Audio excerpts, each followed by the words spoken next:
YouTube viewers அனைவருக்கும் வணக்கம். இன்றைக்கி நம்ம இந்த வீடியோவில் 2026க்கான புத்தாண்டு ராசி பலன் பற்றி பார்த்துட்ருக்கோம். அதன் வரிசையில் இப்போ பார்க்க போகிறது கன்னி ராசிக்கான பலன்கள். கன்னி ராசிக்காரர்களுக்கு 2026 எப்படி இருக்கும் அப்படின்னு பார்த்தீங்கன்னா, இது ஒரு ஜாக்பாட்டான ஒரு வருஷமாக இருக்க போகுது. அதாவது தொட்டதெல்லாம் துலங்கக்கூடிய ஒரு காலகட்டம் அப்படின்னு சொல்லலாம். பல போராட்டங்களை பார்த்தாச்சு, பல பிரச்சனைகளை பார்த்தாச்சு, வேலையிலையும் தொல்லை, வீட்லேயும் தொல்லை, எல்லா விதத்துலேயுமே அடி வாங்கியாச்சு அப்படின்னு சொல்லுவோம் இல்லையா? அப்படிப்பட்ட நபர்களுக்கெல்லாம் இது ஒரு பொற்காலம் அப்படின்னு சொல்லலாம். வேலை ரீதியான விஷயமா உங்களுக்கு எல்லாத்துலேயுமே ஒரு ப்ரமோஷன் வந்தாச்சு, வேலையில் மாற்றம் வந்தாச்சு, வேலை இல்லாதவங்களுக்கு வேலை கிடச்சிரும். அதாவது வீட்டில் மரியாதையே கிடைக்கல, நான் மதிப்பு மரியாதை உயரத்துக்கான ஒரு காலகட்டம். எல்லா விஷயத்தையுமே ரொம்ப பாசிட்டிவாக கொண்டு போகக்கூடிய ஒரு வருஷம் அப்படின்னு சொல்லலாம். நல்ல நல்ல மாற்றங்கள். வெளியூர் போயிட்டு வேலை பார்க்கணும்னு நினச்சிங்கன்னா அதுக்காக உடனே ஒரு டிக்கு ஓகே அப்படின்ற மாதிரி. அடுத்து நீங்கள் வெளிநாட்டுக்கு போய் படிக்கணும்னு நினைக்கிறாங்களா மாணவர்கள், ஓகே, அதுக்கும் உங்களுக்கு சக்ஸஸ் தான். அதுக்கு உங்களுக்கு பேங்க்கில் லோனுக்கு ப்ராசஸ் ஆகுது, ரிஜெக்ட் ஆகுது, டக்கு டக்குன்னு முடியலன்னு நினச்சிங்கன்னா அது எந்த பிரச்சனையும் இல்லாமல் சுமூகமாக நடக்கிறதுக்கு உண்டான வாய்ப்பு கண்டிப்பான முறையில் உண்டு. சொந்த தொழில் செய்யணும் அப்படின்னு நினைக்கிறவங்களுக்கு ஜூன் மாதம், அதாவது நமக்கு குரு பயிற்சி வருது இல்லையா, ஒரு ஏப்ரல்லேருந்தே அதோட வைப்ரேஷன் உங்களுக்கு ஸ்டார்ட் ஆகிடும். சொந்த தொழில் செய்கிறது, ஏதாவது ஒரு பர்சன்டேஜ் லாபம் நமக்கு கிடைக்கிற மாதிரி, சின்ன ஒரு லாபமாவது வர்ற மாதிரி ஒரு தொழில் செய்யணும் அப்படின்னு நினச்சிங்கன்னா கண்டிப்பான முறையில் அதுக்கான ஒரு காலகட்டமாக இருக்கும். இதெல்லாம் நீங்கள் தேடி போக வேண்டிய அவசியமே இல்லை, அதுவே வாசப்படியை தட்டும்.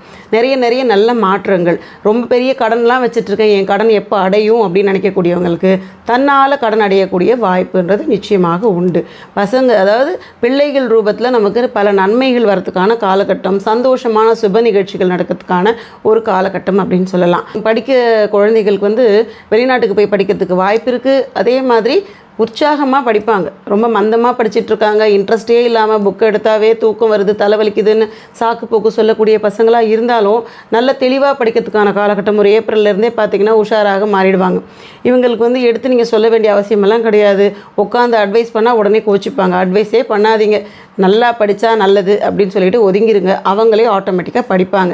படிப்பு ரீதியான விஷயங்களுக்கு நல்ல மார்க் கொடுக்கலாம். அதே மாதிரி வாழ்க்கை துணையோட ரொம்ப அந்யூன்யமாக இருக்கிறதுக்கு உண்டான காலகட்டங்கள். அது ஆணாக இருந்தாலும் பெண்ணாக இருந்தாலும் வாழ்க்கை துணையோட விட்டு கொடுத்து செல்வது அப்படின்றத ஒரு விஷயம் நீங்கள் கையில் வச்சுக்கோங்க. தேவையில்லாத விஷயங்களுக்கெல்லாம் ஆர்கியூமெண்ட் பண்ணவே பண்ணாதீங்க. ஏன்னா சனி இருக்கிறதுனால சும்மா அது நம்ம ஏதாவது பேச வச்சுக்கிட்டே இருக்கும். அதை மட்டும் கண்டுக்காமல் விட்டுருங்க. நல்ல மாற்றங்கள் வந்துடும். உங்கள் குடும்ப விஷயத்தில் மற்றவங்கள தலையிட வேண்டாம் அப்படின்னு நீங்கள் வச்சுக்கோங்க. அதாவது உங்கள் குடும்ப விஷயத்தை வெளியாளுங்க கிட்ட சொல்லி அவங்க உங்களுக்கு மத்தியஸ்தம் பண்ணுற மாதிரி ஒரு விஷயம் வச்சுக்காதீங்க. அடுத்தவங்க குடும்பத்தில் நீங்கள் போய் தலையிடாதீங்க. இந்த ரெண்டு விஷயத்தையுமே பண்ணாமல் இருந்தீங்கன்னா உங்களோட பேங்க் பேலன்ஸ் உயர்றதுன்றது நிச்சயமான ஒரு விஷயமா இருக்க போகுது. அதிகபட்ச லாபங்கள் சந்திக்கக்கூடியவங்க அப்படின்னு பார்த்தீங்கன்னா கன்னிராசிக்காரர்கள் அப்படின்னு சொல்லலாம். பெருவாரியான பண வரவுகள் நிச்சயமாக உண்டு. புது அதிர்ஷ்டத்துக்காக காத்திருப்போம் இல்லையா? ஏதாவது ஒரு சின்ன லக்கு வந்துட்டால் போதும், என் வாழ்க்கையில் நான் எப்படியாவது பிடிச்சிட்டு வந்துடுவேன் அப்படின்னு சொல்லுவோம் இல்லையா? அந்த மாதிரி லக்கு வரக்கூடிய ஒரு காலகட்டம் தான் இந்த குரு பயிற்சி காலகட்டம் அப்படின்னு சொல்லலாம். 7 சனி இருக்கிறது தொழில் ரீதியான முன்னேற்றங்களை கண்டிப்பான முறையில் ஏற்றி கொடுத்துட்டே இருக்கும். தொழில் முன்னேற்றம் வந்துடும். குரு பயிற்சிக்கு அப்புறம் குரு சனியோட சஞ்சாரம் நடக்குது இல்லையா? ரெண்டும் சேர்ந்து பார்த்துக்குது. இந்த பார்வை பார்த்திங்கன்னா கண்டிப்பான முறையில் தொழில் முன்னேற்றம் ஏற்படும். பண வரவுகள், பெருவாரியான பண வரவுகள் வரத்துக்கான ஒரு காலகட்டம் அப்படின்னு சொல்லலாம். அடுத்து நம்ம தெரிஞ்சுக்க வேண்டியது என்னென்னா, நமக்கு 6வது வீட்டில் ராகு இருக்குது. என்ன மாதிரி பிரச்சனைகள் கொடுக்கும் அப்படின்னா, இது ராகுன்னு சொன்னாலே ஒரு மதிமயக்கின் அப்படின்னு சொல்லலாம். நமக்கு ஒரு மாதிரி மயக்கமாக இருக்கிறது, பிரச்சனைகளாக இருக்கிறது, என்ன செஞ்சாலும் வேலை அதிகமாக உழைச்சிட்டே இருக்க மாதிரி இருக்கும். இதெல்லாம் ஒரு வாந்தி வர்றது, சாப்பிட்றது ஒத்துக்காமல் போடுறது, இந்த மாதிரி விஷயங்கள் வரத்துக்கு வாய்ப்பு இருக்குது. கேஸ்ட்ரிக் ட்ரபிள் வரத்துக்கான வாய்ப்பு இருக்குது. கேஸ்ட்ரிக் ட்ரபிள் இருக்கும், உடனே நம்ம ஹார்ட் அட்டாக் வந்துருச்சோன்னு பயப்படுவோம். அந்த மாதிரி பிரச்சனைகள்லாம் எதுவும் கிடையாது.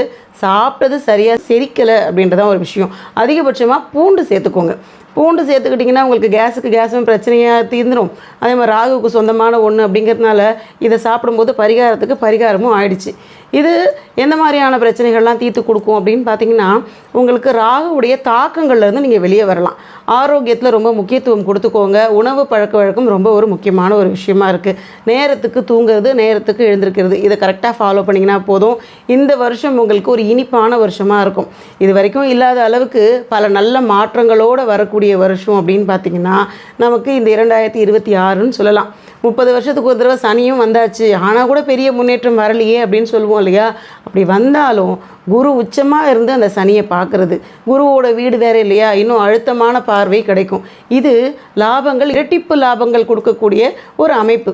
கண்டிப்பான முறையில் முன்னேற்றம் அப்படின்றது நிச்சயம் உண்டு. கவலையே வேண்டாம். நல்ல பரிகாரங்கள் செஞ்சுட்டே இருங்க. ஆன்மீகமான ஈடுபாடுகள் வச்சுக்கிட்டே இருங்க. பெருமாள் வழிபாடை தொடர்ந்து பண்ணிக்கிட்டே இருங்க. பெருமாளுக்கு துளசி வாங்கி கொடுக்கறது, இந்த மாதிரி விஷயங்களை முடிஞ்சப்பெல்லாம் செய்யுங்க. வாழ்க்கை ரொம்ப நல்லா போகும் அப்படின்றதுல எந்த மாற்று கருத்தும் இல்லை. இன்றைக்கி நம்ம இந்த வீடியோவில் கன்னி ராசிக்கான புத்தாண்டு ராசி பலன்களை பற்றி பார்த்தோம். இந்த வீடியோ உங்களுக்கு பிடிச்சிருந்தா லைக் பண்ணுங்கள், ஷேர் பண்ணுங்கள், சப்ஸ்கிரைப் பண்ணுங்கள். டவுட் இருந்தால் கமெண்ட் பண்ணுங்கள். நன்றி, வணக்கம்.